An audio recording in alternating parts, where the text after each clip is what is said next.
All right, man, I'm sitting here going through your programming. I want to get this out to you tonight before I get to bed so you can go into tomorrow with it. And I've got your squat program written down, and I'm looking at your bench stuff, and we got a ton of considerations going in here.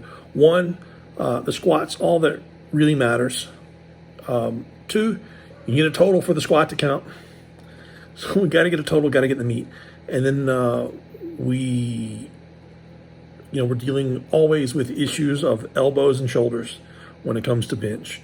And we don't want that screwing up your squat. So I'm giving you a lot of free range with your bench from here on out till the meet because the key ingredient that you told me was getting that squat number. So I need you fully recovered to be able to hit that squat, whenever you need to.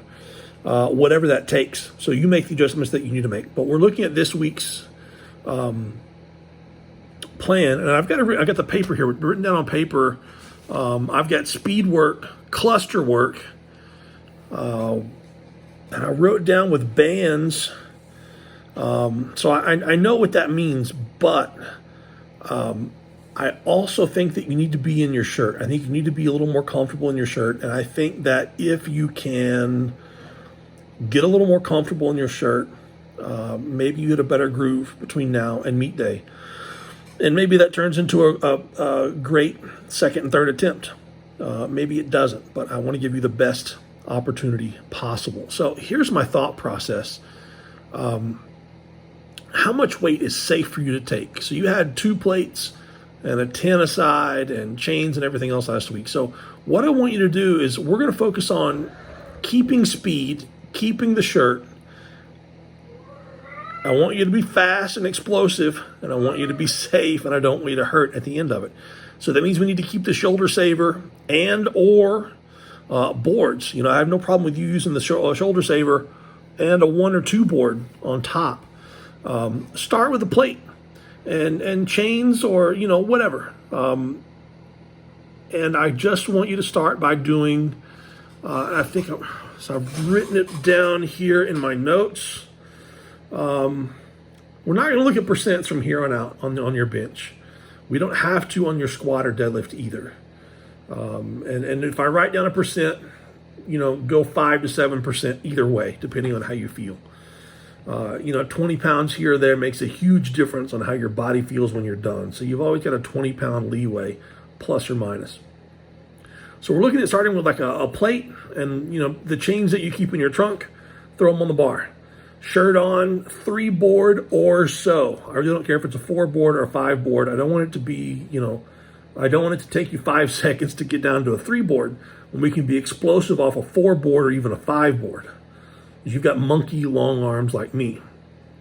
3 sets of 2 or 5 sets of 1. Speed's the most important thing. I want you to be able to take that down. We've got to learn to get down faster.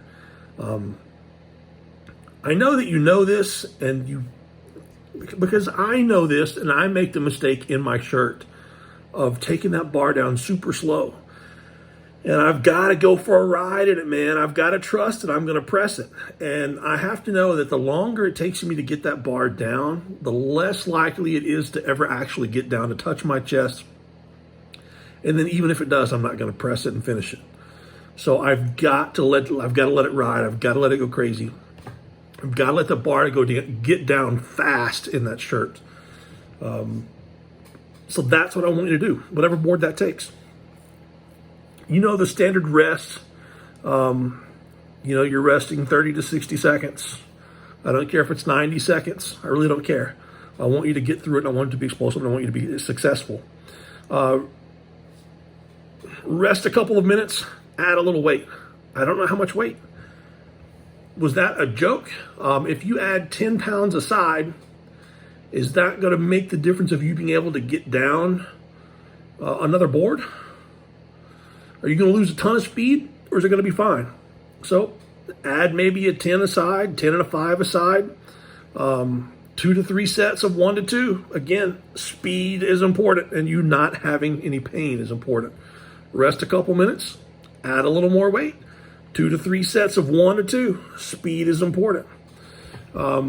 And you can continue to repeat that as long as speed and safety is the most important thing here. I want you to learn your shirt a little bit. You need the repeated sets. And if I put, 90% on there, you're not going to have many repeated sets, and you're going to have 0 repeated sets without pain. So that's kind of what I'm looking at here. If that doesn't work, you've got my mobile number. Send me a message, and I will find something else that does. Just tell me. After that,